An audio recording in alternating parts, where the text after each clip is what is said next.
অনেক খারাপ লাগছে। মা আসছে 1 বছর পরে আবার চলে যাবে। এতদিন ছিল, আমরা সবাই খুশি ছিলাম, আনন্দে ছিলাম। এখন চলে যাবে, অনেক খারাপ লাগছে।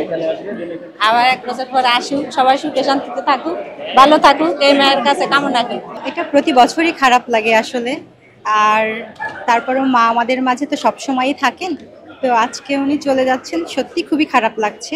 কিন্তু মার কাছে আমাদের সত্যি খুব করে ভালো করে চাওয়ার এটা যে আমরা যেন সবাই ভালোভাবে থাকতে পারি, শান্তিপূর্ণভাবে থাকতে পারি, এটাই।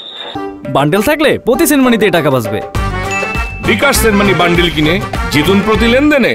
অশুভ শক্তি আসলে সৃষ্টির শুরু থেকে ছিল, এটা সামনেও থাকবে।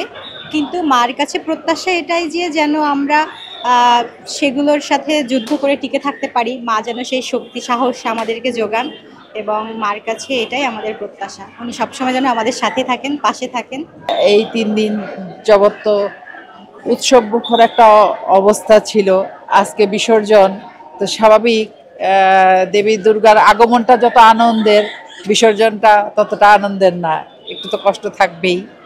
তারপরেও এটা আমাদের নিয়ম অনুযায়ী, রীতি অনুযায়ী এটা হবেই।